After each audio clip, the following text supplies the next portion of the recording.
We'll give folks another minute.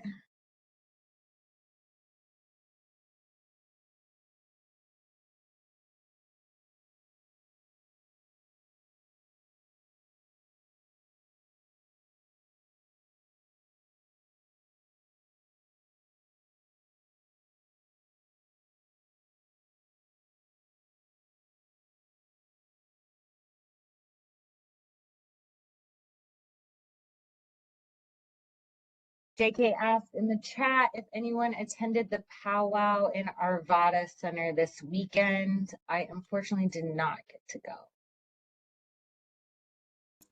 It was fun. I saw Mayor Simpson there, I believe. And I actually saw Commissioner Leslie, but not Leslie Dahlkemper. Leslie Sumney from Arapahoe County was there.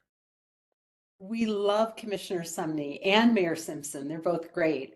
And wonderful Pride Fest in Edgewater, too, on Saturday. Jeffco Public Health, the library system, county clerk from Jeffco was there as well. Really great. Great weekend for fun activities. There was Summerfest also on Saturday up on 64th, which I didn't make it to, but lots of stuff going on in Jeffco this weekend.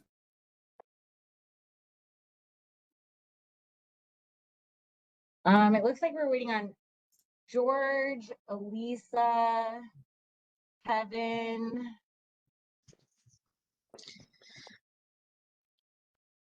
I know Heidi is not going to be here today. Barb will also not be here today. Dr. Chelsea, it looks like we've got about 10 voting members present so far, which I believe puts us at quorum.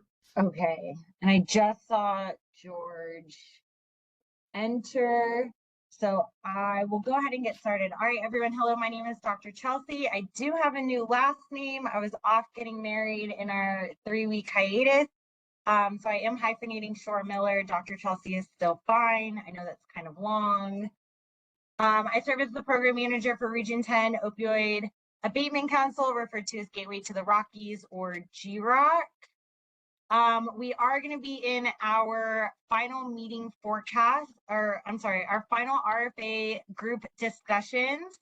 And then we will have an executive committee meeting on June 16th to discuss any of the applications that go into revise and resubmit. And then on June 23rd, we will have our final budget day where we finalize our award. So quick attendance, I did drop a link in the chat. Rosie will go ahead and double check that. There is a QR code. If you are not a voting member, please go ahead and check in. We will read that when we get to conflicts of interest. Otherwise, Commissioner Dahlkemper. Good afternoon, everyone. Commissioner George.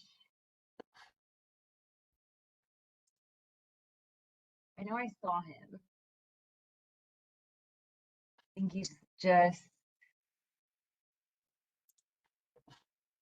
I see him too in the participants list. Okay, we'll give him a minute. I'll circle back, see if he gets his sound going. Commissioner Sandy. Hello. Hello, Mike Prang. Ready to go. Heidi is not here. I don't think I saw Steven either. Sheriff Kevin. Greg Demo. Mayor Bud.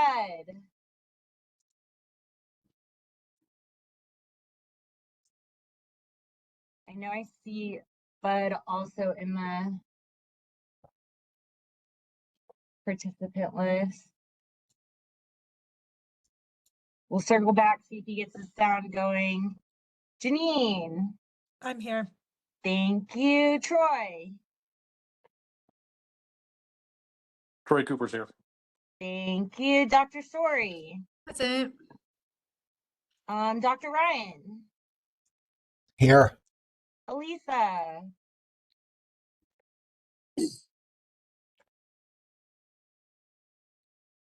I don't see her in the participant list. Marie. Also don't see her in the participant list. Like I said, Barb and Mary are not going to be here. Sarah. Pisano. Dr. Gillingham. Janie. I am here. Thank you. Kristen. I'm here. Hello, everyone. Thank you. We'll go back to George or Bud. Did you get your sound working? Or drop something Yes, in the hi, chat? I'm here. Thank you. Bud, if you didn't get the sound working, maybe drop something in the chat.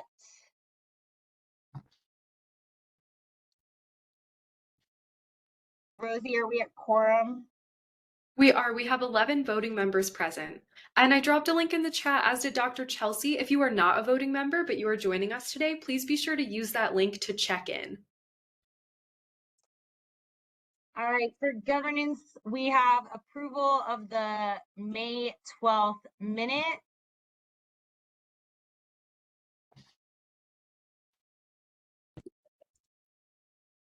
This is Leslie. I'd love to go ahead and make a motion for the approval of the May. Did you say 10? I want to make sure 10th? 12th. 12th. I knew I wasn't quite right. Motion to approve the May 12th minutes. And I'll Is there a second Mike. George, second. We will vote by opposition in the chat.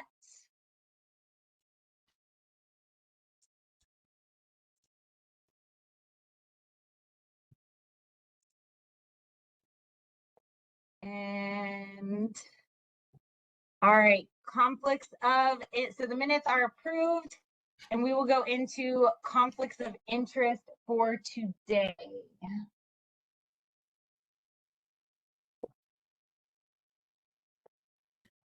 I will start. Hi, Commissioner Hollingsworth, Gilpin County. We have received funding, and one of the applicants today is from our county, so I'll recuse talking during that one. Thank you. And Mike Prang from the Sheriff's Office also have conflicts with applications that are pending. And this is Leslie. I aligned with Mike Prang's comment given Jeffco application earlier.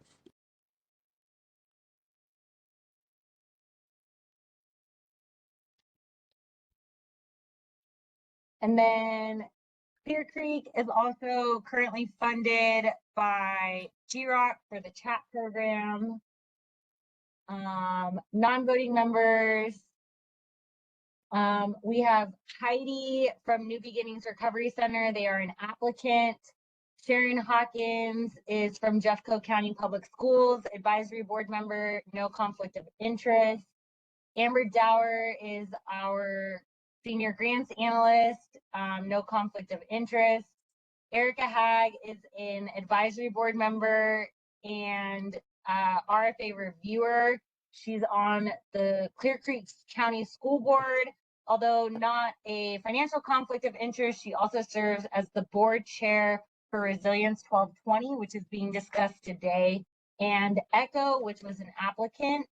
Sean Henley is an advisory board member, RFA reviewer, the CAO of Red Rocks Recovery Center, who was an applicant.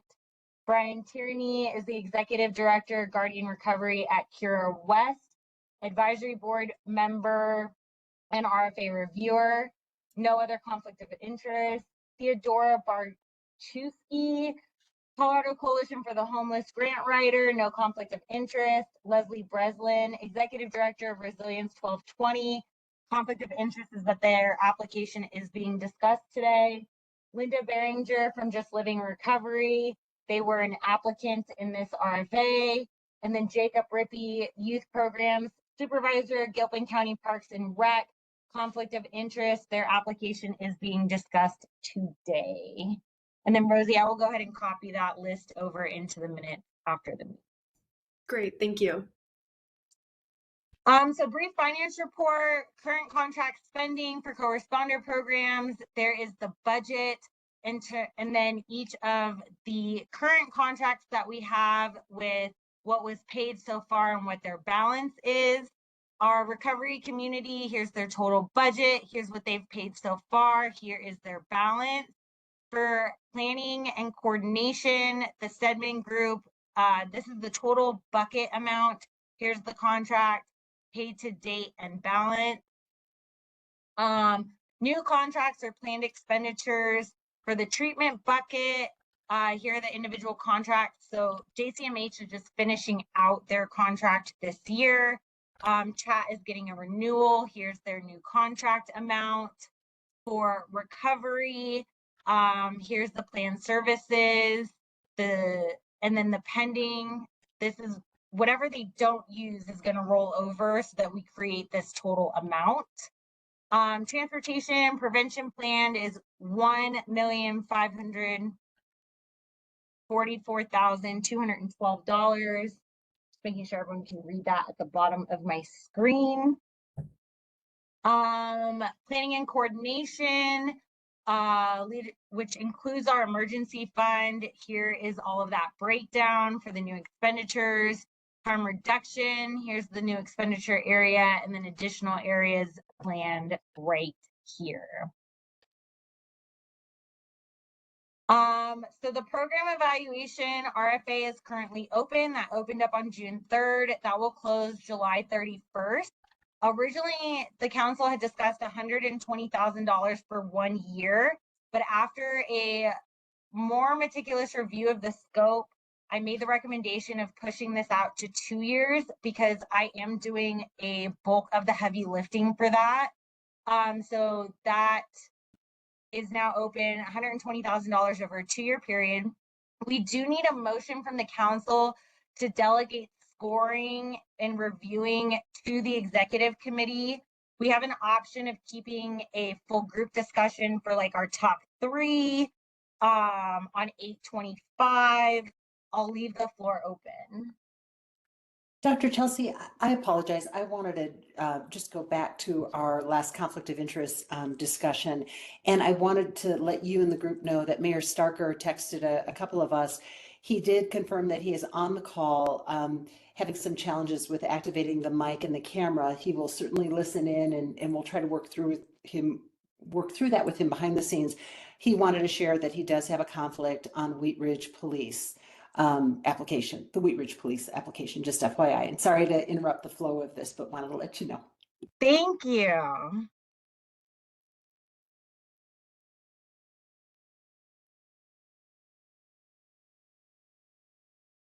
So we will go back to some type of motion or questions to delegate scoring of the program evaluation RFA to the executive committee.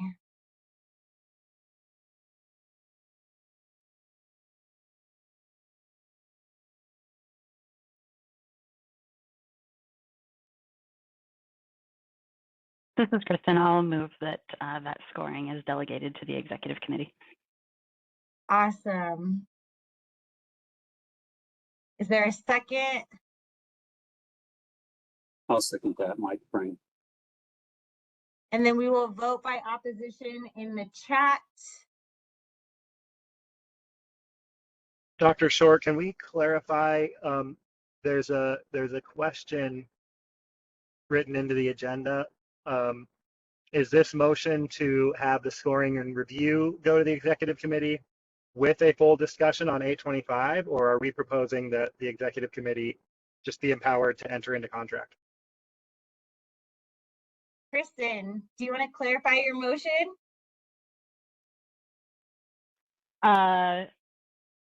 Help me out here. So there's basically 2 ways that we can do this. The executive committee can score the proposals and the top 3 can come to group discussion for a final vote, or we can keep the entire process with the executive committee. Okay, thank you for that clarification.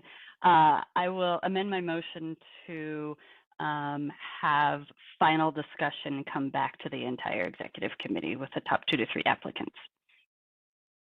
And the second's good with the amendment. Okay. So we will vote in opposition in the chat that the executive committee will do the initial scoring, and then we will have, depending on how the score break goes, the top 2 to 3 applications come to full group discussion on August 25th.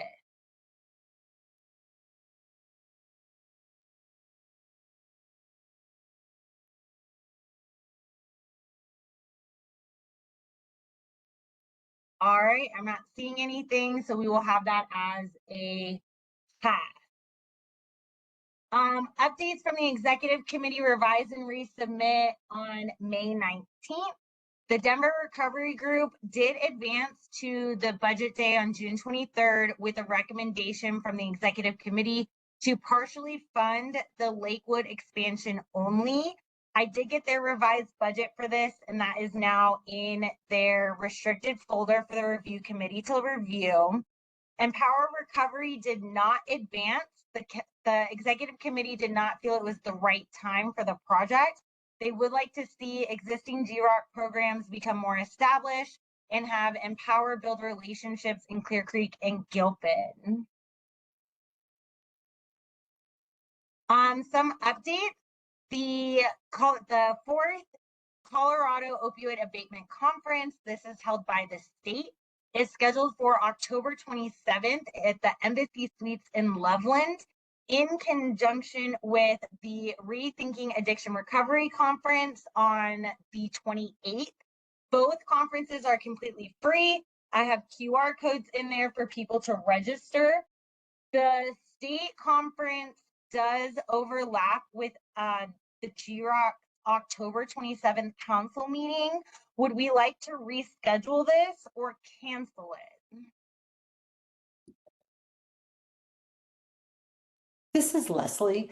I am comfortable canceling it unless we feel that we will have a need for a meeting in the fall.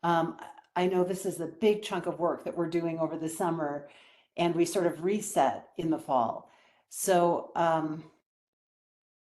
I'd be open to, you know, if we need to have the meeting rescheduling, and maybe as we get a little bit closer, but not wait too long, maybe we, you know, think about, Chelsea, what you would want to talk with us about at that October 27th meeting, and can we absorb that into the meeting before it or after it? Are there any hard deadlines, for example?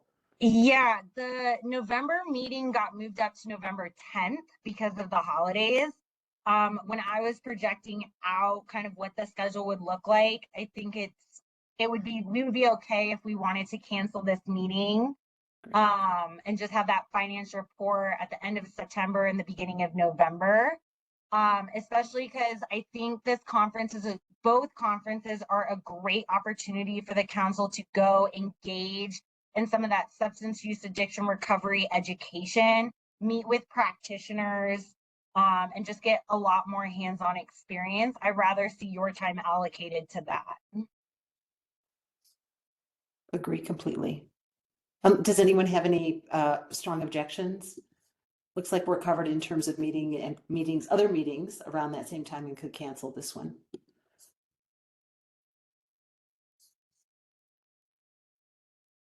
All right, I will go ahead and get that off of your calendars and notated on our website. The COAC Infrastructure Award landing page, Region 10 is a recipient. That is now up and posted, and we have a nice little shout out right here that describes the project, the Blue STEM project with Savio House as an implementing organization. We do have an orientation at the end of the month. So more information to come on that. The COAC does have a new data dashboard again. So if we had to do an expense report and planned expenditures. Shout out to Chris and Amber for getting that information filled in. And then if you scroll down, it's broken down into these really cool pie charts. See if I can zoom out. They change this every time I go to it. I think it's the expenditures one. This one. And then you can aggregate the data. It shows you how to use the dashboard. You can aggregate it by region and how much people are spending in each area right here, how much is being spent and where by each share. So this is really interesting when we talk about revising our strategic plan and looking at where people are spending money. This is one of the databases that I will be using. So cool new tool.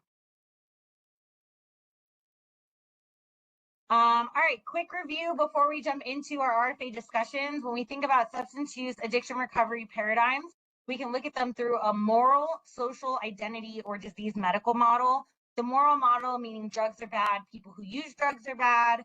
Social is that substance use is more indicative of problems in our society than individuals' own predispositions.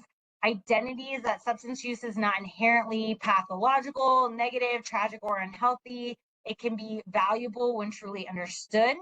And then disease medical model is that people with substance use disorder are physically or chemically impaired. When we did an initial review of the paradigms, this is where the council sat pretty equally dispersed. There is no superior paradigm. All paradigms serve a purpose when you're reviewing different applications, and learning how to play between the paradigms is the most useful skill we can use.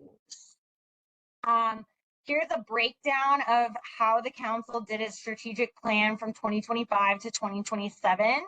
And remember, these dollars are flexible. So if we did not have anything in the planning and coordination bucket advance.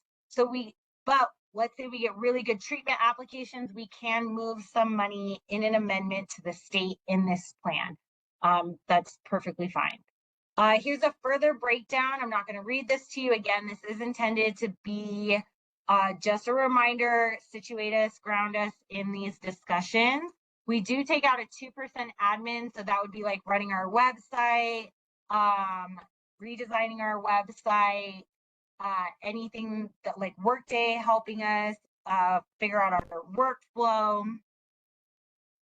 Community listening tours were held before the RFA closed. In Jefferson County, areas of concern were transportation to and from treatment or recovery events, Medicaid subsidies, increasing the RFA admin or additional programming support, a collaboration with Region 8, Adams County regarding sober living housing, and then trying to create some type of collaborative with Jeffco-based treatment centers.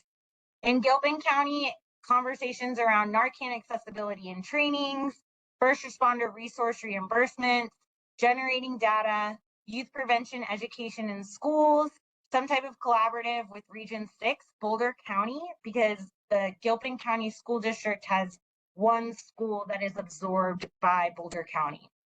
And then in Clear Creek, stigma around mental health and substance use, unknown data variables, especially around stigma, interest in co-responder programs due to recent budget cuts, youth programming, local treatment opportunities that consider stigma and financial barriers, and then syringe exchange programs. These lists are not all inclusive. These were just notable points of discussion during listening tours. There we go. So here we are today. Again, it's our final group discussion. Monday, the executive committee will review the revised and resubmits from today. And then on the 23rd, we have our final wrap up where we are going to plug and play with budgets from all of our finalists. All applicants will receive a status letter at the end of June or beginning of July with scorecards if applicable. And then I will be available for one-on-one meetings if applicants want to further contextualize that status letter, their application, how they can revise and resubmit in future funding. All right, so going into our group discussion format, I'm going to start with a 4-minute presentation overview on the applicant, and then each of the reviewers will have 4 minutes to discuss any other points in the application. Remember, think of yourselves as the advocates. Then the floor will open for 4 minutes. If anyone yields time, I'll add that to the group discussion. Even non-voting members, community members, you're encouraged to speak at this time. And then we'll move into a vote of advance, revise and resubmit, or not advance.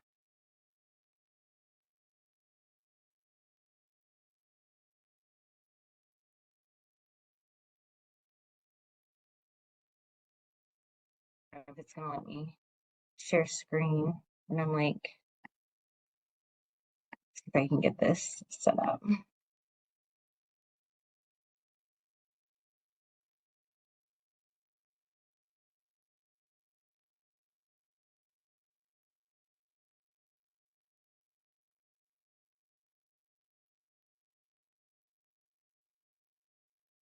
All right, there we go. So first up, we have Full Circle, Colorado Full Circle Community-Based Peer Recovery Support Services. They are in recovery. They are asking for a 2-year budget of $186,780. They're applying for funds to address substance use disorder in Jefferson County, surrounding areas. The program focuses on providing community-based peer recovery support services for adolescents and young adults aged 11 to 26, as well as for their families. The program emphasizes a positive recovery community and aims to address the developmental needs of young people in recovery. They aim to serve 50 youth and their families from Region 10 annually, providing services like peer-led support sessions, sober social events, individual appointments for recovery support, access to treatment programs, and family support programs. Summary of strength is that they address a critical gap in recovery services for youth. They are an established program with a history of successful outcomes, and they have a comprehensive support framework for families promoting whole family healing. Weakness is additional comments from the scorecards that might be addressed in the narrative. There is a focus on Jefferson County. The proposal seeks to serve Region 10 members, but seems primarily focused on Jefferson County with no mention of expansion into Clear Creek or Gilpin counties. This is not specifically addressed in the narrative. Staffing justification. Funding for 3 of the positions is budgeted at 0.02 FTEs, which may challenge the justification of time specifically for Region 10.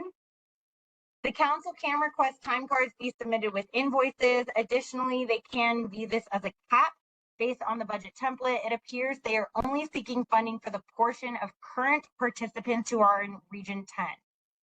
Unclear regional services. The proposal mentions 4 Colorado recovery centers, but it is unclear if any of these will be located in Region 10. Per their website, their locations are in Denver, Boulder, Centennial, and Colorado Springs. The narrative identifies 21% of current participants are Jefferson County residents. That's on page 7. There is uncertainty regarding whether the program is faith-based. This is not mentioned on their website or in the narrative. Financial overview, $186,700 over 2 years with an annual budget of $93,390 to support staffing, program operations, and evaluation efforts. The council is advised that although not part of the formal application record, I did receive unsolicited public comment regarding this applicant following the publication of the group discussion schedule to the GROC website. Community input and public perception are relevant considerations in the council's deliberative process, and the group discussion format is designed to promote both transparency and public engagement. Specifically, members of the public raised concerns about the applicant's advancement in light of prior allegations of sexual assault and misconduct associated with the applying organization. In conducting a preliminary review of publicly available information, I found multiple reports and allegations concerning such misconduct involving the organization. However, I did not identify any records of criminal convictions or formal legal proceedings resulting in charges, only unverified allegations. If the council determines that it needs further information regarding these allegations to make a determination on Full Circle's application at today's meeting, the council has the discretion to issue a revise and resubmit request, after which I will prepare a summary of the available information on the allegations and will give the applicant an opportunity to address the allegations in writing for the executive committee's consideration on June 16th. However, if the council feels it can make a yes or no determination on the basis of Full Circle's application alone without considering the allegations, it can do so. Future RFA application materials will include an item requiring applicants to disclose prior allegations or legal action against them so issues can be identified in a more timely manner. And then I will yield the floor to Janine.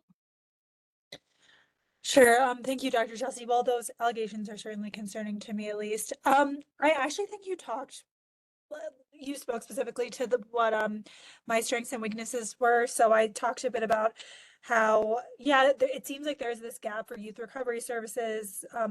At least there's limited services I'm aware of, so it could fill that gap. And I appreciated that it looked at like the whole family and not just the individual. But yeah, as was mentioned, it looks like it's requesting funding for Jeffco participants who are already involved. So it wasn't to me like clear that it was going to expand or serve more folks within the Region 10 area. I think you covered everything else. So that's all I'll say. I'll yield the rest of my time. All right.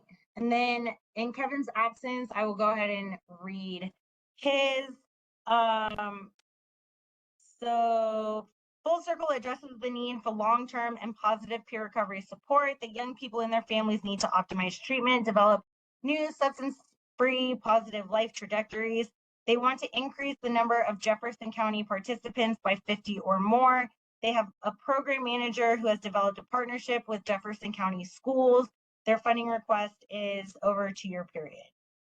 3 strengths. Full Circle offers a wide range of support for youth and young adults and their families. They opened their first Colorado location, South Denver, 2019. Full Circle has a decade of successful programming and existing resources, included the support of a national Full Circle program to include a board of directors, executive administrative staff, committed funding awards from Colorado Behavioral Health Administration, the Daniels Fund, Denver Cares, and Colorado Springs Health Foundation. They earned income from Colorado fundraising galas held in 2024. No new weaknesses. And yep, I will yield the floor to Prank. Thank you. Well, it's always good to go last and everything's been covered for the most part, but Dr. Chelsea, again, a great summary of everything. Some of the things that I really did like about this program is they've shown expansion with their programming since 2019. And for this application, it is looking at expansion into Jefferson County. And since their programs have already shown to be working towards expansion, I see that as a great benefit. I didn't realize where the 4 locations were, so thank you for that. I was hoping they were closer than that. I also have concerns about the allegations. I would recommend that we get feedback from Full Circle on those allegations. So just to kind of close that loop one way, shape, or form. The weakness that I saw was mentioned earlier about the 0.02 FTEs. So the funding that they're requesting is supplementing people that are currently working at the location, as I understood it. However, I believe that with quarterly reporting and the things that you mentioned, Dr. Chelsea referenced their timekeeping, could bridge that gap, reference that weakness. But overall, the program appears to be successful. And again, I really enjoyed that this is an expansion since 2019. And again, growing that into Jeffco, I would support. And I'll yield the rest of my time. Thank you. And then I'll put 5 minutes for group discussion. Thank you so much, JK, for catching my typo. My summary says 0.02 FTE. It's actually written in the grant proposal as 0.2 FTE, or roughly 8 hours per week. And then regarding the faith-based, it seems that their website has de-emphasized the faith-based nature, but the genesis of Full Circle was definitely Christian. Under About Full Circle, it still states how to bring Full Circle to your church. 5 minutes on the clock, the floor is open.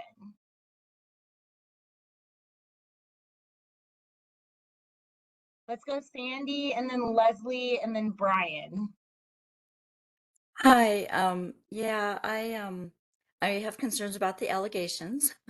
And it sounds like they're already in Jeffco, and yet some people read it as if they're going to expand into Jeffco. So that's a little unclear. To say that on their website, it does mention faith-based. If you go to the we would like to help part, it actually says, it mentions the 12 steps, but it says as faith-based principles and values. And then it mentions that other programs lack because they do not provide a spiritual solution, and it allows young people to slip through the cracks. So for me, reading it, I see that it's faith-based, if that's a criteria that we're not funding. That's all. Thank you.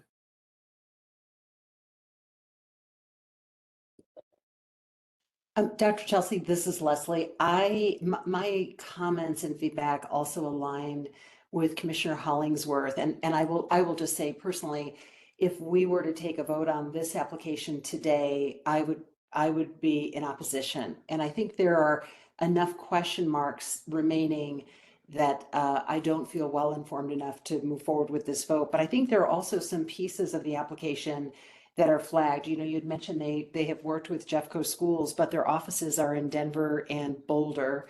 And so I would be curious to know how specifically they will meet the needs of youth in our region here, specifically in Region 10. I am concerned about the allegations, and I also want to thank you for the additional in-depth research that you did on those allegations and the concerns that have been raised. Those are just a couple of comments from me, and also appreciate Commissioner Hollingsworth's comments about faith-based.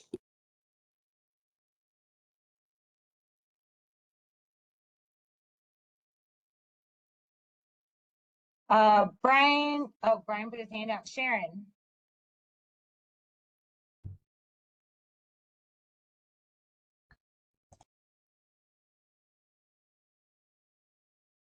Sharon, are you with us?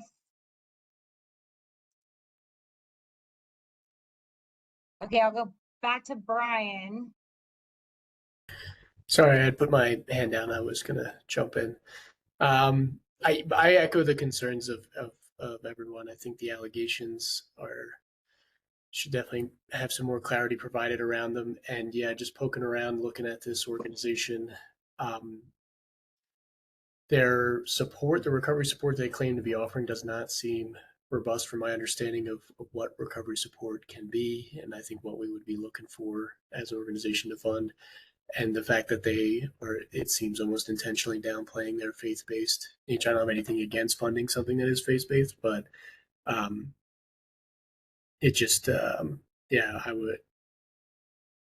I would advise not moving forward with this without some clarification around what they would actually be doing with this, because it just looks like some creating space for 12-step meetings, and there doesn't seem to be any kind of recovery coaching going on or individual kind of care being offered from a peer-to-peer perspective. So those would be my concerns with this application. George, Michael, and then we'll go back to Sharon. Yeah, I mean, I think when you look at the application, I can see why it got the scores it got, that it got sort of to this phase. I can also see, you know, how the broader analysis has, I think, led a lot of people to question whether this is the right set of services to be funding. I feel like I could make a decision not to fund on that basis alone. I have a little bit of kind of like process, because these allegations have been mentioned by everyone, and I'll mention them as well. It's very concerning. It may make sense. I could also support like basically a revise and resubmit for them to tell their side of the story and give the executive committee the opportunity to decide whether there's any parts of this that could be funded, or if the allegations cause that to not be worthwhile. So I could go either way. I still want to give time to the two people who had their hand up. Again, we'll go Michael Miller, Sharon Hawkins, and then I do need to move into a vote. Thanks, Dr. Short. I would echo Brian's specific concerns around being unclear around the nature of the peer support being offered. And then the staffing plan doesn't quite make sense to me based on their narrative and the budget. I can't really tell who would be providing the peer support, however it would land, but having one person responsible for that and them being an intern at a very low wage doesn't seem to make sense in comparison to the narrative. Thanks. And then Sharon.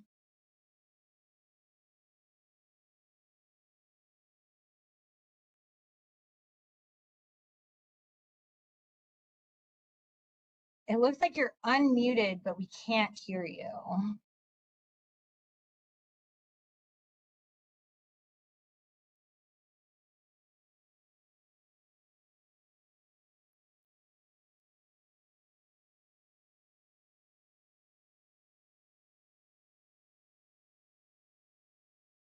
Hello, hello, hello. Oh, Can there you you hear me? are. Yes. Oh my goodness, I am so sorry. We can have a Windows update and it having problems. Sorry about that. Here I am. Thank you. So a couple things. Yes, I've worked directly with Full Circle, and in working with them, working for the schools, church and state, and saw on their website, actually previously they had a Catholic, I don't know if it was Catholic Charities, but a Catholic organization who actually created their website. And when I asked them about that, because again, concern from working with them from the school perspective, they had said that they used the website, their services, because they were inexpensive, and they since had changed who they were using. However, they also have said to me that they don't claim to be, quote, faith-based. And so that said, as well as the 12-step component, they do use all recovery concept. And 12-step is not considered faith-based in and of itself. They certainly use a spirituality component, but not necessarily considered a faith-based program. Last, related to the allegations, I have never heard about that. And so that is concerning to me too, especially since I have worked with them so closely. And so for me, I would like to see a resubmit so that they would be able to explain not only their position on the faith-based concept, but also the allegations. Thank you. All right, I am looking for a motion.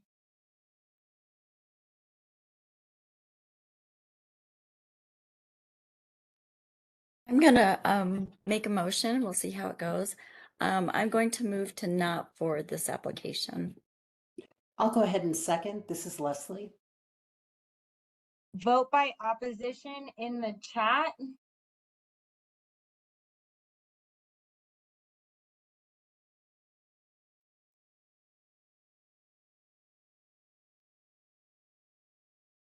All right, this application did not advance.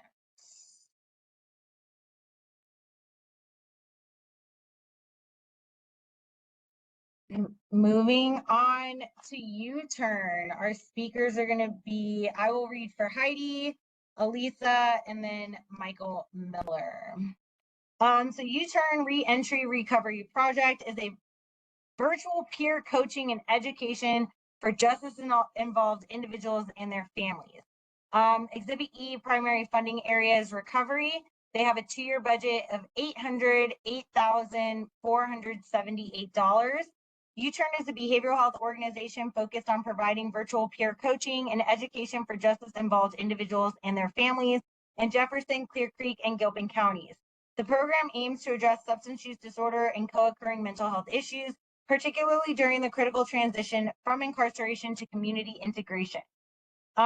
Their primary objectives are peer support, provide meaningful peer support for justice-involved individuals, aiming to engage 20% of the average daily population in peer coaching services, Strengthen recovery capital and resilience through emotional skill building and addressing social determinants of health.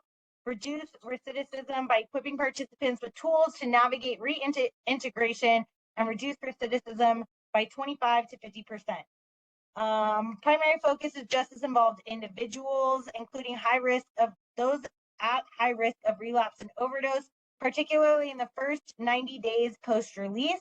YouTurn aims to provide support through pre-release coaching and planning, post-release peer support and resource brokering, family engagement to enhance recovery efforts. Summary of strengths: they have a comprehensive approach, proven track record, and alignment with community needs. Weaknesses and additional comments from the scorecards that might be addressed in the narrative. Limited customization of the national model.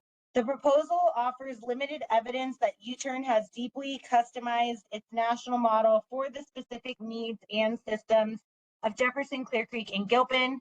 The narrative discusses YouTurn's experience in implementing its program in various correctional systems and emphasizes its adaptability to local needs, particularly in addressing the unique challenges faced by justice-involved individuals in the targeted counties. That is on page 9 of the narrative. Resilience and virtual coaching. The project heavily relies on virtual coaching and educational delivery, which could create access challenges for individuals with low digital literacy or unstable technology.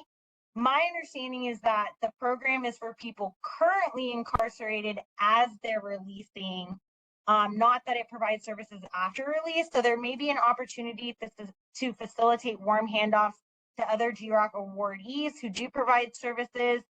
We might need more clarity around that in that application. Ambitious outcome targets. The proposal sets ambitious outcome targets, particularly around reducing recidivism, but does not fully address external factors outside YouTurn's control. These numbers are based off their success in other programs. The post-awardee learning forums will help adjust and mitigate shortfallings in a timely manner with regular updates to the council. Gilpin County engagement. There is a note in the timeline under year 1 that states Gilpin County may not allow for inside the walls engagement to be determined. The narrative acknowledges potential challenges in engaging with Gilpin County and discusses plans to adopt the program based on the county's policies and needs. Voting members are highly encouraged to use their influence to help awardees succeed in the expansion project. Generally, this is a good initial evaluation plan. They have roughly $401,000 each year over the 2-year period. And I will yield the floor to, I guess I'm yielding the floor to myself. Excuse me for a second, Chelsea. Can you just clarify what were you just reading? I was reading my notes. Also, so you reviewed every application yourself independently, and that's what you read at the beginning, your review? Yeah, I read my review and then I summarize all the scorecards. So that's the group discussion note, that link. Okay. Thank you. Yeah. Chelsea, I'll just talk to Elisa. Elisa, Chelsea gave a packet of information at the May 12th meeting, and Jeff brought those to the courthouse. And maybe you didn't receive yours, but it's a whole packet she's reading from. Thank you, Commissioner Hollingsworth. All right. So from Heidi says, this program is a peer support program for justice-involved individuals. It's supported by 2 of the 3 detention facilities in the GROC region. They have similar programs in multiple states. This is a program that has not been pushed to the forefront of other grant proposals to date. The focus is to curb recidivism in the criminal justice system, as well as to curb recidivism with individual struggles with SUDs. 3 strengths: support by local law enforcement, focus on reducing recidivism. Focus is peer support, which is evidence-based, with supporting data to its effectiveness. In terms of 3 weaknesses, it is based out of state. It's a very large organization with no Colorado programs yet that Heidi could determine. And then the floor will be yielded to Elisa. Well, you know, just concur with everything that's been said. It is a very thorough application, so I gave it high points for being very well thought out in terms of the application. My concern was the ambitiousness of their timeline. Timeline is broken up into yearly quarters. For example, quarter one in the first month has 11 action items, and that was my, I don't know their capacity, but it did seem pretty ambitious in their goals. And then they did get letters of recommendation from Clear Creek and Jefferson counties sheriff's office, and they were definitely strong letters that offered insight into the potential benefits of the program in Region 10. But I would have liked to have seen letters of support from correctional facilities that have already implemented the program. I think that would have been more meaningful. But I do think it's meaningful that Clear Creek and Jefferson County Sheriff's Office feel strongly that sounded like from the letters of support a recommendation that they would want such a program. I'm not sure what happened with Gilpin, but they did not. It said Gilpin County, like you already read this, Chelsea, Gilpin County may not allow for inside the walls engagement. So I don't know if that matters, if they only do it in Clear Creek and Gilpin or not. I mean, in Jeffco and not in Gilpin, but that's just something to think about. Thanks. And then to speak to Elisa's comment about while the letters were strong and offered insight to the potential benefits of the program, it would have been helpful to receive letters of support from correction facilities they already implemented with. That was something that I advised all applicants that we did not want to see at that stage of the application. That is something that the council can request and revise and resubmit now. Michael Miller. I'm sorry, Chelsea, can you tell me why you made that recommendation? Because we were focused on letters of support, meaning collaboration, or letters of acknowledgement. The council was not focused on, we like working with these people, so you should work with them too in the initial application stage. It wouldn't have been, we like working with this people. It would have been, what kind of success have they had in actual programs in other places? I think that would have been valuable to know. Thank you. That information can be found in the background section of the narrative. Michael Miller. All right. I think you actually covered the initial strengths and weaknesses I have. I have a lot of notes on this one with questions. So it didn't feel like the 62,500 for printing workbooks and promotional items had enough justification. Like, I'd want to know what promotional items they are discussing there. And then forecasted numbers for distribution of those materials. And then based on the budget, I'm not sure if I'm mathing this right, but they described doing charging $3 per person per month at $62,280 per year. And that's for the education portion. And so if I'm mathing that right, that means they're aiming to serve 1,730 participants per month. And then on the ACE peer coaching line, they have 415,200 over 2 years.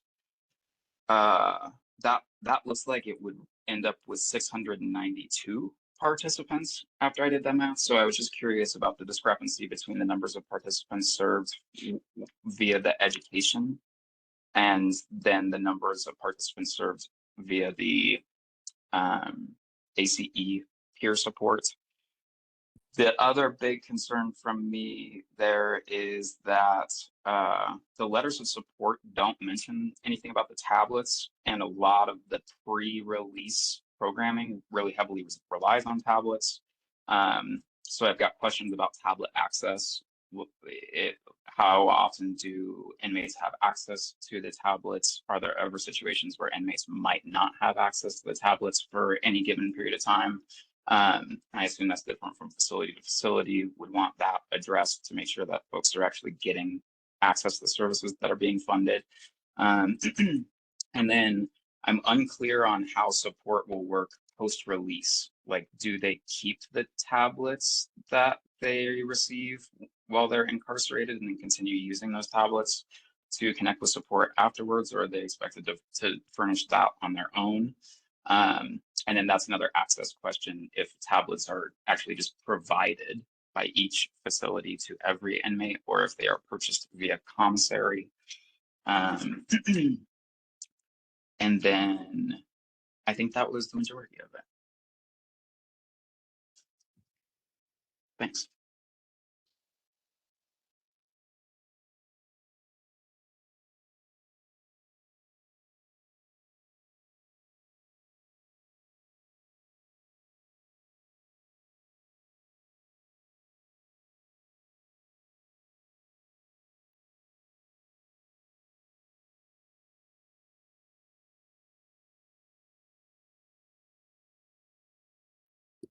Dr. Chelsea, are you still looking for comments or I'm reactions? having a whole conversation to myself because I was on mute. That's what's happening. We didn't catch any of it. I'm sure you were brilliant though. Yeah, so I'll restart the clock. The floor is open. JK, do you want to come off mute? Sure. Yeah, I had a chance meeting with their CEO at the Austin airport, so I actually know them fairly well. They've changed, I think, ownership and tactics. Previously, it was focused on mostly employer-based recovery support. So they would like work with an EAP or with a large employer to provide recovery support. It looks like they're now owned by a correctional health company. And so it looks like they pivoted, which explains why they had such good letters from Jeffco and Clear Creek, which is pretty amazing to get letters of support. I think strengths, they're focused on pretty measurable outcomes in peer coaching and have a pretty good training model for folks. I think downsides, my guess is there's no post-release support. I don't think that's part of the program. It doesn't look like it is. If they did, it would be through their employer or like commercial insurance or self-pay. So it seems to me that this is very much you get peer coaching there, and hopefully you transition to a advocates or a community organization. And then obviously some of the pricing, they charge per person per month for the full average daily population, which there's no reason to think that everybody in the population would use that. So I'd want to know, if you're going to move forward with this, what's their percent utilization and get pricing based off that. And then some of the other things like $62,000 for workbooks seems a bit high.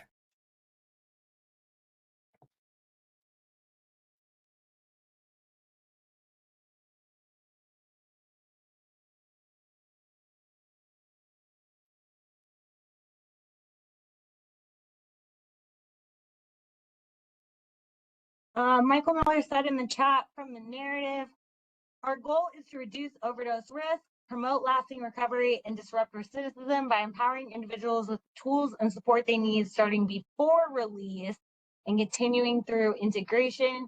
Leads him to believe they're proposing post-release support in some way, but again, unsure of how they're proposing to do so. I just also want to point the committee's attention at the bottom of their budget template, so lines 43 to 65. They do give you like estimated average daily population, price per person per month, price per month, price per year, and then what the 2-year is. Then they give you the price for educational content and peer coaching.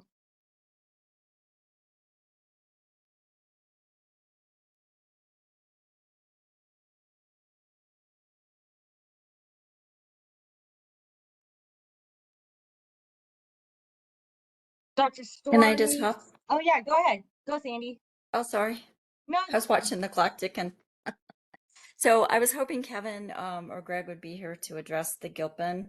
I'm going to do an educated guess. One is that just about using the computers in the jail for helping people connect with workforce for education for when they got out. And we were told they can't use them because they're funded through specific sources with really strict parameters.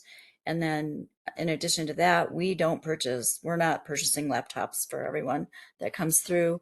Our daily population will be much higher than the people that participate. And our daily population is not that gigantic. And people can be in our jail from like 2 days to over a year. So I have concerns about the continuity part. And then also, how are they going to be on a laptop? Or someone asked if they would take it home and who would fund that. So I have questions about it's more of a business model than a treatment, like a recovery supportive model, the way that I read it. Yeah, Yeah. maybe JK can weigh in on this, because how the COAG has their like funding in the buckets, it is recovery, but it's incarcerated population that makes it treatment.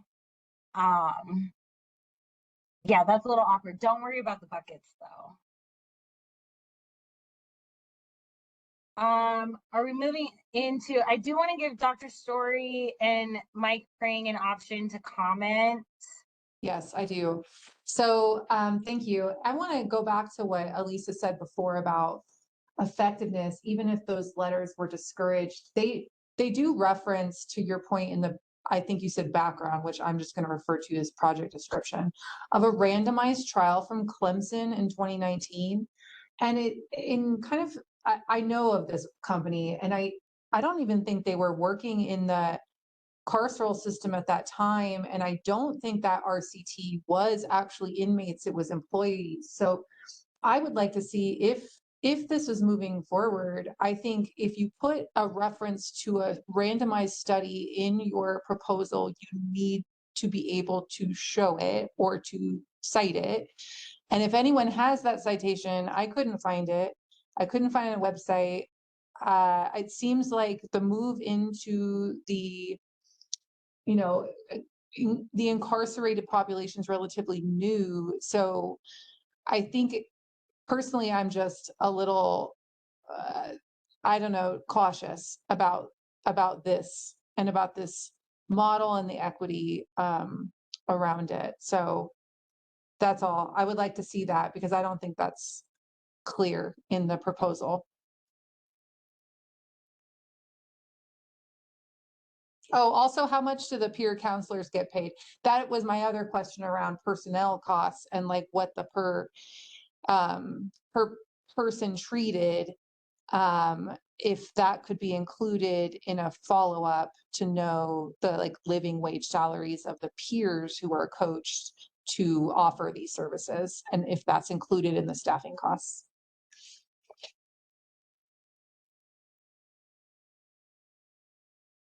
Prang? Okay, first off, can I speak to this without having a conflict of interest? Yes.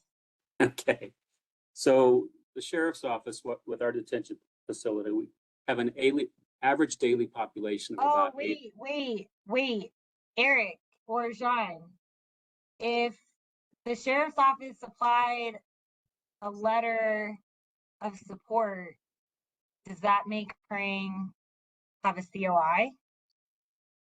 I don't believe so. Okay. Looking at our conflict of interest provisions in our standard operating procedures, that act in and of itself would not, there's not a direct financial interest. Okay, cool. Okay, sorry, Mike, go ahead. That's okay. And most of my comments are just factual based. It's not taking a position. So our average daily population at the sheriff's office of those incarcerated is about 800. That does fluctuate upwards to 900 on occasion, but that's about what we are seeing on a daily basis. Those that are incarcerated on average are here between 9 and 10 days. And as far as the tablets, most everyone gets a tablet. they do not leave the facility with the tablet. And those tablets, with some restrictions of people who are not getting those or due to disciplinary issues or other challenges with damaging those tablets. But the vast majority of those 800 on average do have access to those tablets. And I can stand for any other questions if somebody has them. Thank you. All right, we are moving into a motion of some kind.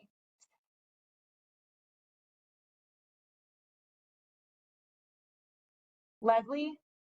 I have a question. I know that Dr. Story, Michael, and Commissioner Hollingsworth have raised concerns.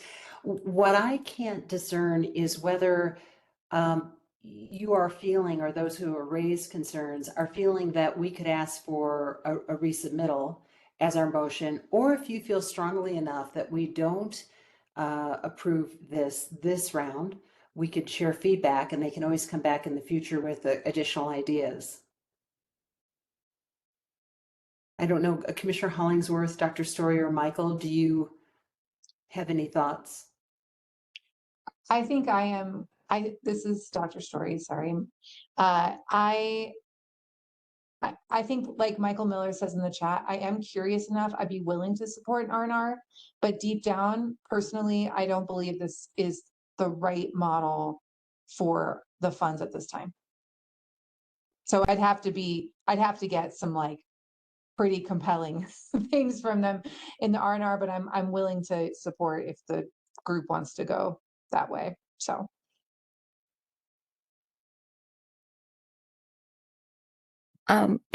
Since you said my name, I could see delaying it till next round to gather more information, but I'm not convinced they're that familiar with our region and how our jails operate. But I just think that it could be misleading to do an R&R since we're trying to pare down the applications. Mostly it's just I'm struggling with the fit with the jail because of the turnover when they're trying to help people with strategies to succeed once they're out of incarceration. That seems like a longer term plan that you would have with a person. And I'm hearing it stops at the door. So I'm not really fully behind it, I guess. And Michael, I'll just ask if there's anything else you would add, and I think that would help us make the motion. Honestly, Commissioner Hollingsworth's point, I didn't think through it in that framing. That bends me a little bit more towards the reapply in the future. Well, with that, I would be, and we'll see how this turns out in terms of the vote, but in light of the concerns that have been raised, I'd be happy to make a motion to decline the application this go around, share feedback with YouTurn, and then they would have an option, of course, to reapply during a future opportunity offered by GROC. This is Mayor Starker, and I'll second that. And then we will vote by opposition in the chat.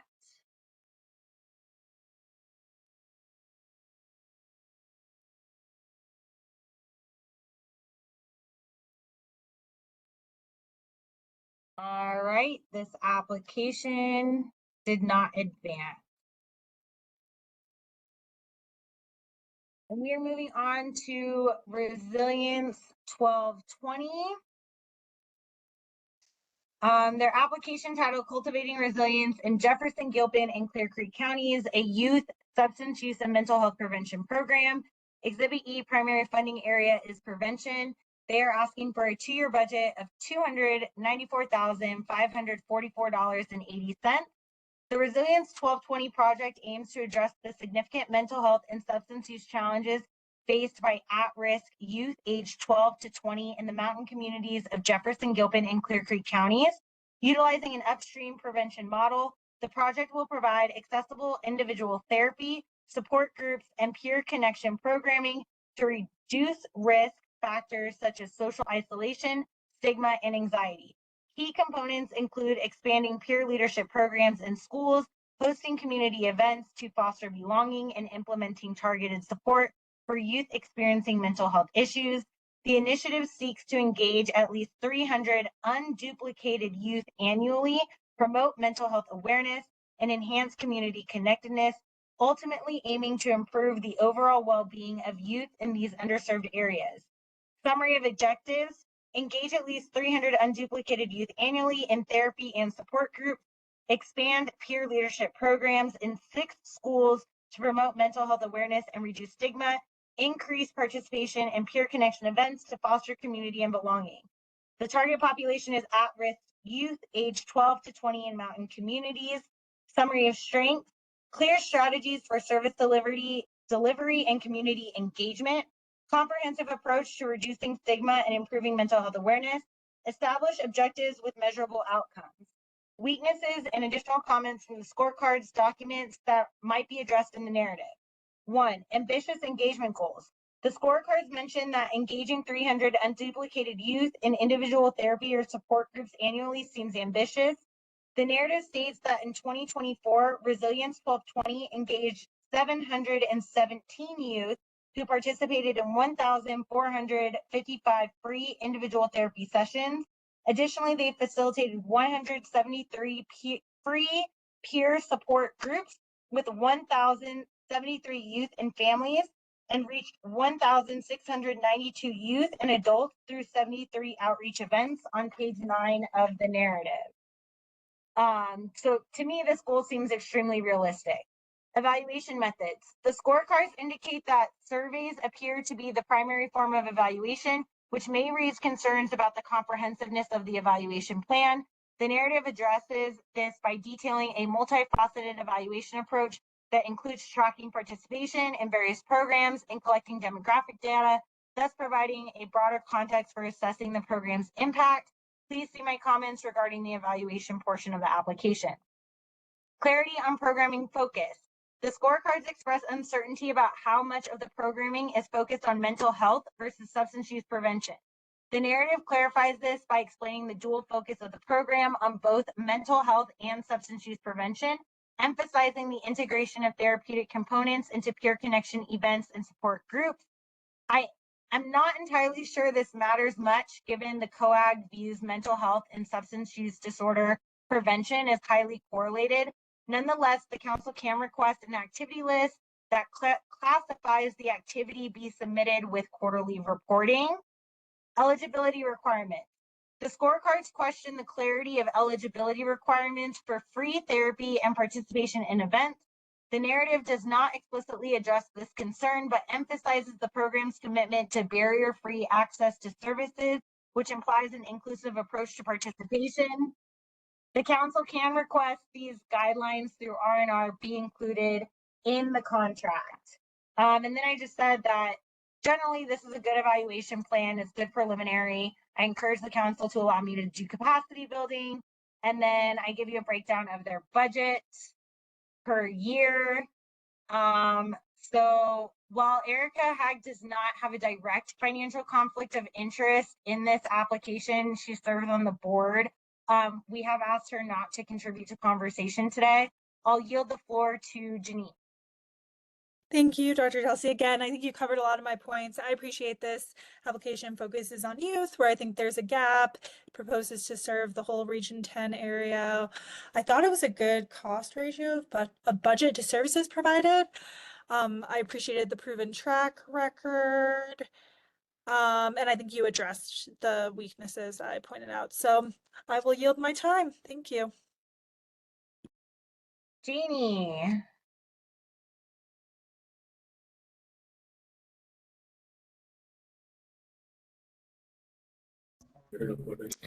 I apologize. I'm unprepared. I thought that I didn't know that I did this one. Do you want me to read your scorecard? Yeah, if you could. I'm sorry. It's okay. Everyone just has to listen to my voice a little bit more. So Janie said the proposal points out significant barriers to youth accessing behavioral health services among youth in mountain areas, which contributes to increased risk for substance use. Resilience 1220 proposes to use an upstream prevention model to connect mountain area youth with individual therapy, support groups, and peer connection programming. Their goals include expanding the peer leadership program in 6 schools and equip a cohort of 25 youth for peer-to-peer substance use prevention, outreach, and education. They also want to engage youth in peer connection events. Overall, they are looking to increase the percentage of youth residing in Gilpin and Clear Creek counties participating in their program. 3 strengths. The organization seems to have a good grasp on substance use among youth in the area. The organization already exists with reduced costs.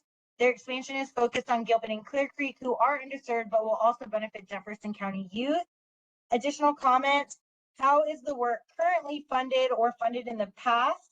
How many schools in the program currently participate? What is the next game?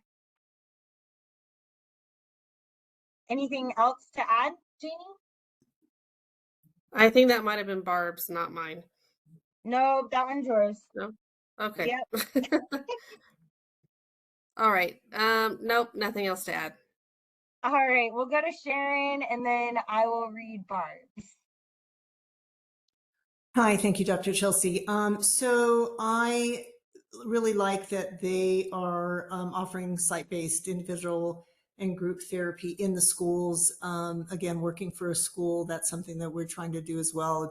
It's vital to have that convenience and accessibility to students. And providing the sober social teen nights certainly is an opportunity to encourage the discovery of new interests and experiences specifically in sobriety. And then peer-to-peer support is certainly a proven method to engage youth in healthy behaviors. Role modeling. The weaknesses are kind of, I have in conjunction with some questions, and I don't know if I'm getting too much in the weeds with these questions, but it was unclear to me about what the eligibility requirements are for the free therapy, or if there are requirements to attend the takeover or connection events. In other words, things like, do they have to have sobriety time, or are they certain grades, or, just and again, I might be looking for too much detail here, but I was just curious about that. Capacity limitations. So generally the specific how of each component seems to be lacking, or again, is it just too specific that I'm looking for? Things like requirements to become a peer mentor. What are they being trained to do? How will the students be transported to the community takeover events, peer connection and campaign events? And how are peer connection events different from the teen takeover nights? Because they are listing 2 separate, but they seem like they're the same things. And then will peer leaders also participate in those open support groups, which I think is important, and it didn't indicate whether or not they would be. And then last, just the mention of extracting data from the Youth Advisory Committee to support progress monitoring and the evaluation plan, as well as soliciting input from the committee on working on those surveys, but there was no detail regarding whether or not this is a current committee or if that will be developed through the peer leaders. And so just a few questions for me. And like I said, maybe I'm getting too much in the weeds, but those were my questions. Thank you.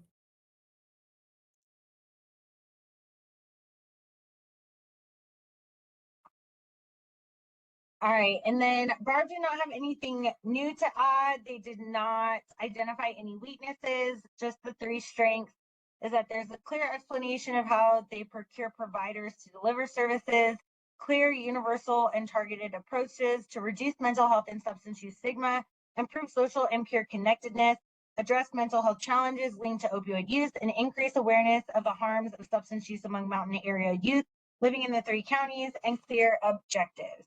I am going to put 6 minutes on the clock here. The floor is open.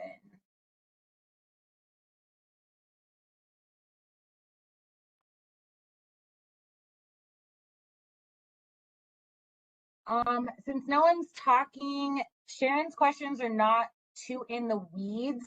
If this application does advance, I can submit an informal R&R to them to get that information for June 23rd, or the council can request a formal R&R. We'll go George and then Elisa. Yeah, thank you. I have an answer to one of those questions right now, which is it's in their name. They serve youth from ages 12 to 20.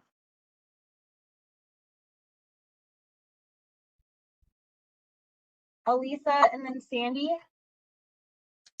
So I wrote in the chat that Gilpin definitely has an embedded counseling at the school from Jefferson Center. I also want to note that Resilience 1220 is already in the Gilpin school and engaging with our youth program. So I'm not sure what their current funding is and what this additional funding would bring, any different than what they're currently doing. They lead a support group at the Gilpin School for youth that are LGBTQ or, you know, I think it's just focused on LGBTQ right now because they identified that as a need. But I've also heard from the former director of our youth programs that their engagement in the past has been very spotty with a lot of turnover in program leadership and management. And so I'm not saying they're not a good organization. They definitely are already, at least in Gilpin, have somewhat of a presence. But there have been some issues with stability of their leadership and turnover in the past.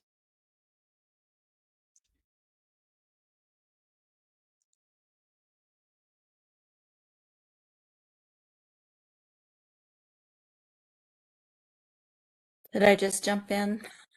I was Yep. watching the clock tick. So I will just tag team. Their stability has improved significantly. They actually are they're a grassroots organization that started, and they started during the COVID years, and they really had struggles because of that. But I know that they did a lot of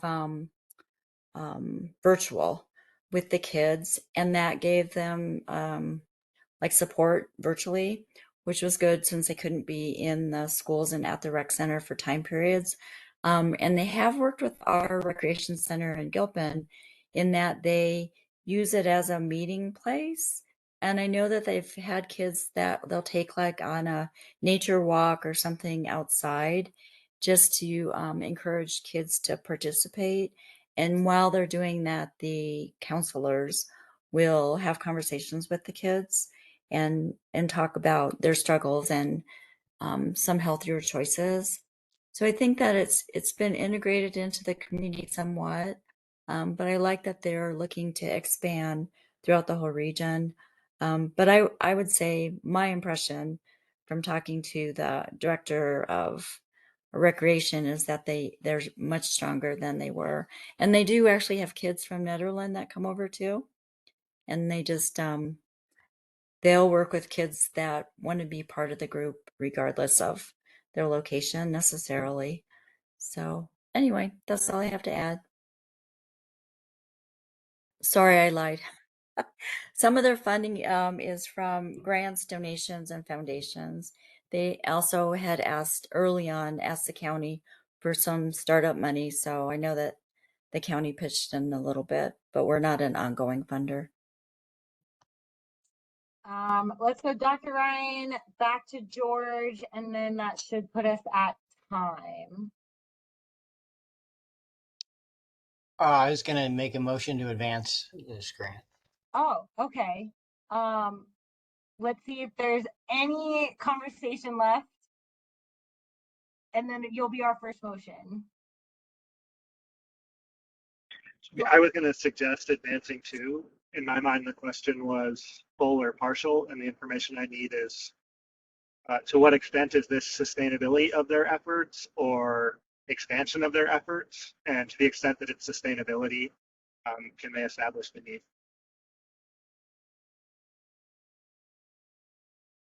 Do you want that in a formal R&R or is informal acceptable?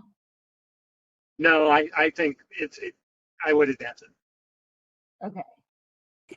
And this is Leslie, unless there's more discussion, I will second Tim's motion. to advance.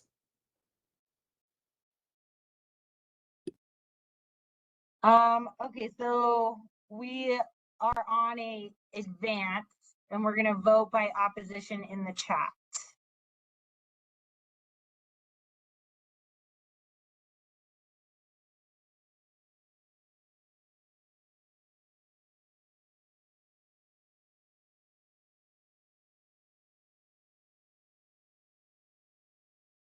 All right, this application did advance. That's awesome.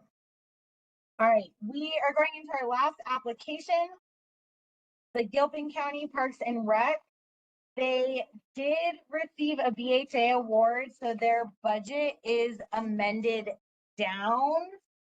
I did provide an amended budget linked in the email on Thursday to the review committee. It is also in their restrictive drive folder. So 4 minutes on the clock. Gilpin County Parks and Rec has a project titled Gilpin County Youth Enrichment Prevention Initiative. Exhibit E primary funding area is prevention. Their new 2-year budget is $185,451.89. This project aims to enhance youth mental health and reduce substance use through evidence-based prevention programs. The initiative focuses on community engagement, education, and the development of sustainable funding sources to support ongoing youth services. Summary of objectives: implement evidence-based prevention lessons for all school-age youth, support out-of-school activities and safe spaces for youth, enhance community partnerships, and develop a sustainability plan for ongoing services, reach approximately 200 youth annually with prevention education, achieve measurable improvements in youth perceptions of community support, and reductions in behavior incidents. The initiative primarily serves youth from low-income families in rural communities in Gilpin County. Summary of strengths: it is an established program. They use an evidence-based curriculum such as positive action and bot-fin life skills, which have been shown to be effective in improving youth outcomes. Community partnerships: the initiative involves collaboration with local schools, organizations, creating a multifaceted approach to youth prevention. Weakness and additional comments from the scorecard document that are addressed in the narrative: limited data on opioid misuse. The scorecards mention that there is little data on the opioid problem in Gilpin County. The narrative acknowledges this limitation, stating that while there are significant risk factors for substance use and mental health disorders, substantial local data on opioid misuse is lacking.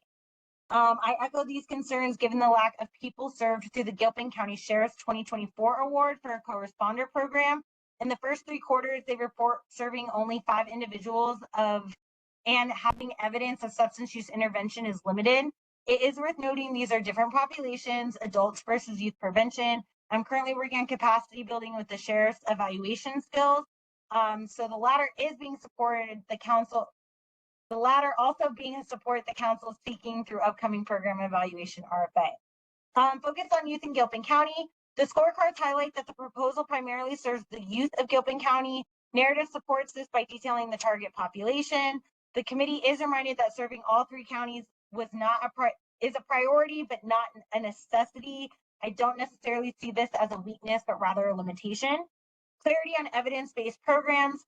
The scorecards express a need for greater clarity on how evidence-based youth prevention programs are separated from the overall sustainability of the youth camp. There is no empirical evidence that positive action program is a viable substance use prevention program. The bot-fin life skills is an empirically studied program for substance use prevention among youth. Alignment of budget items with opioid prevention efforts. The scorecards mention concern about the alignment of budget items with opioid prevention efforts. The narrative addresses this by outlining the funding requests and how it will support various youth programs, including transportation, evidence-based youth criteria, which are essential for effective prevention strategies. I do echo these concerns about supplanting funds and budget item alignment with proven prevention strategies. The council can request clarity through an R&R or partially funding any combination of line items they feel appropriate. The evaluation plan is generally a good draft. And then again, their new budget is $185,451.89. So as a reminder, Sandy, Kevin, Janie, and Elisa have a conflict of interest. I will yield the floor to Dr. Ryan. Thank you. Well said. The only thing I would add is I think it should be funded. My only concern, my only issue was the cost as listed for a passenger van seemed to be double what we had done in research on our own for our application. So otherwise, yeah, not much to add. Troy.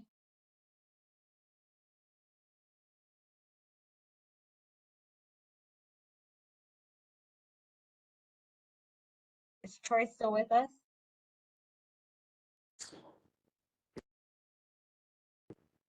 I'm here. Can you guys hear me? Yes. Sorry, I'm juggling a half a dozen things here, so my apologies. If I could defer to my notes, because I'm coming to you from a parking lot in Broomfield. So, Chelsea, would you mind just reviewing what I had written in my notes? I gotcha. So 3 strengths, existing program that is in place and has demonstrated success, involves the school district and Parks and Rec in partnership to provide a multifaceted approach, involves a strategic approach to growth and expanded service by increasing a transportation system and moving to the Nederland School District, which also serves Gilpin County youth from the north area of the county. 3 weaknesses, substantial local data for opioid misuse in the target population is limited. There's no reference to how the positive action curriculum and the Botfin life skills classes focus on opioid use. Statistical analysis of a relatively small population may skew the data. No specific details on how to expand to the Nederland School District. Additional comments, this program focuses on school age youth, particularly youth attending school. Will there be any outreach to individuals in this age range that do not attend school? Is there any data that shows how many individuals that may be? The approach is generalized toward broader behavioral concerns that include tobacco, marijuana, and alcohol use. There's no doubt a correlation to opioid use using these behavioral traits, but no real data supports this assumption. A broader approach to opioid prevention is wise. The discussion of this topic has to be read between the lines. Anything else? Nope, that summarizes it. Thank you. All right. Commissioner Zalkemper. Great, thank you so much. I would echo a number of those points that you just shared from Troy's notes. And under my additional comments in response, the biggest question that I had related to this application was greater overall clarity and focus on separating out the evidence-based youth prevention programs from the overall sustainability of a youth camp. And it seemed as if there was more focus on the costs associated with running a youth camp, staffing, transportation, childcare, licensure, and more. Of course, we've now received a revised budget. And I also want to underscore that while there's no question these services are critical to youth health and well-being, for me, more clarity on opioid prevention would be helpful as it relates to the proposed budget capacity and more. So I was wrestling with, out of that original budget amount of nearly $400,000, $399 to be exact, $399,000 of the annual budget requested, what percentage of the budget specifically was tied to youth prevention versus overall camp operations? And according to the application, GROC would have funded child care license renewal, field trips, the passenger vehicle to support, quote, all youth programs and other county wellness related programs. And just wanted to ensure that these areas are clearly aligned to opioid prevention among children and youth and meet GROC's objectives. But overall, certainly appreciate and understand the importance of having these opportunities. And also the data showing adult and youth perceptions of youth substance use are significantly more accepting in Gilpin County than statewide averages. And that data point did catch my attention, and certainly the need for additional support. Thanks. I'm gonna put 6 minutes on the clock. The floor is open. Whoever would like to go.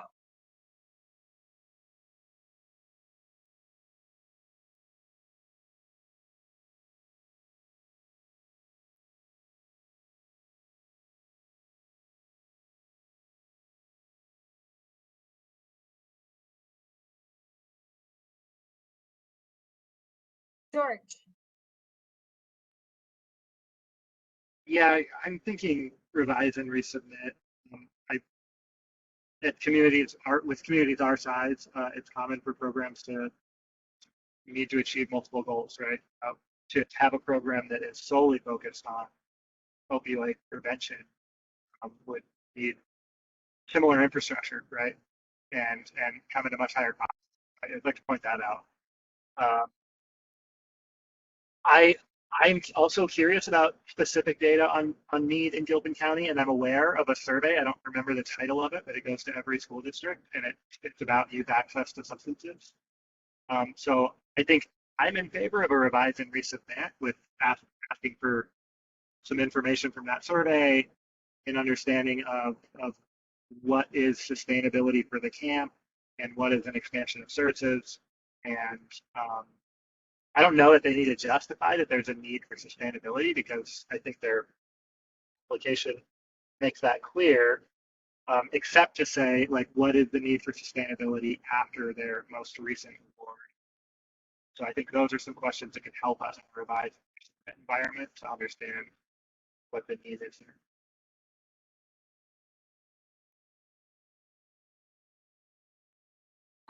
Elisa said that the survey is Healthy Kids Colorado. Gilpin School did not participate in numbers large enough to have meaning.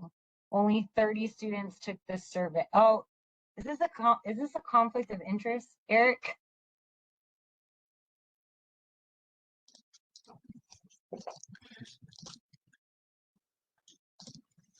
Well, my video, there's my video. Alyssa is from Gilpin, probably best that she not participate. That said, we recognize the comments out there, and it's a very factual comment.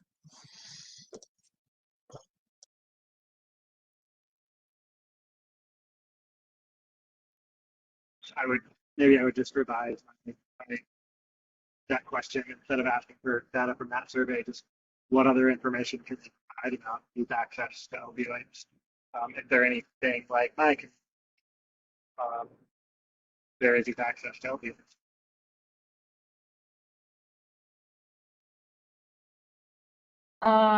And then I just want to speak to Dr. Ryan's concern about the van. I'm wondering if that includes like insurance, gas, maintenance on the van. If it helps ease your concerns, it's a reimbursement model. And they would have to clarify that in their invoicing.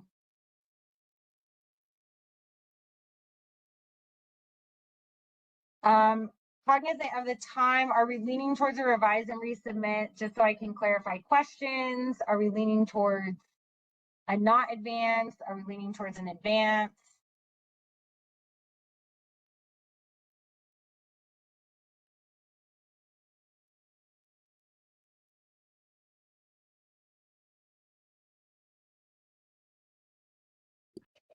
This is Leslie. I would be open. I really appreciated Commissioner Marlin's comments and would be open to revise and resubmit. But certainly open to other perspectives if folks feel strongly with the revised budget, it's now moving in the right direction, and there might be some additional questions that we can simply ask or negotiate with them on. Open to that too, but I'd be good with an R&R.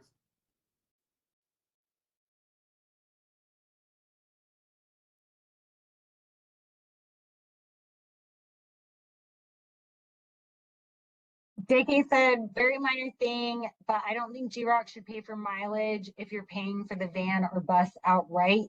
Fuel perhaps, but mileage includes a lot of additional expenses like wear and tear that are covered by the purchase price.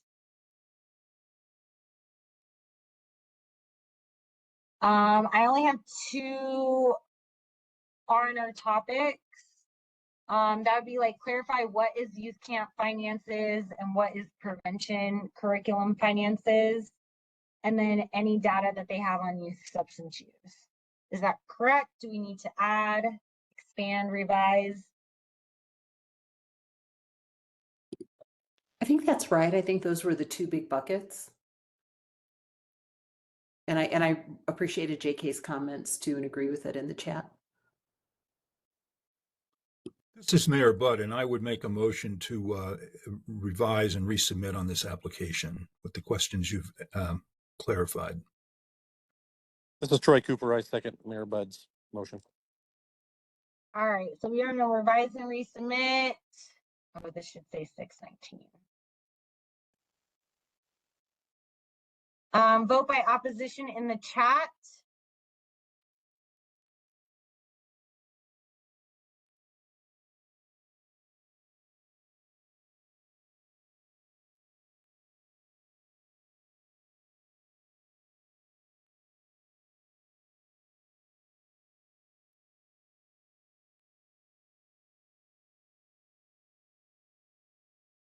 All right, this did advance. Let me get you a wrap up, folks.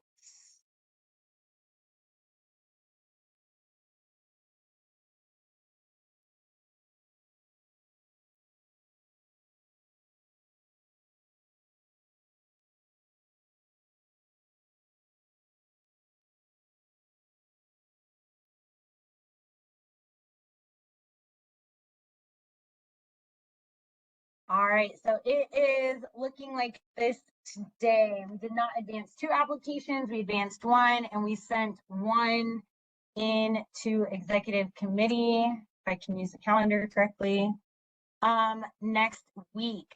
So in closing, we do have our executive committee meeting that is entirely virtual on June 16th from 1 p.m. to 2:30 p.m. We will review the 1 revise and resubmit from today, in addition to some other administrative topics. And then on June 23rd, that is a hybrid meeting with in-person preferred. We are going to go over final rankings, reviews of budget, and award decision. So I will be sending out an Excel spreadsheet no later than June 19th that has just different visuals for looking at the budget breakdown, if we do some partially funds versus full funds, in different areas. Are there any closing questions, comments, concern, feedback, announcements? No, just a big thank you and welcome back. Thanks for keeping us moving ahead. We really appreciate it. We're also thrilled you are back. Thank you. Thank you so much. Remember to register for the state conference, everybody. And I will give you 15 minutes of your time. Have a great rest of your day. Thank you.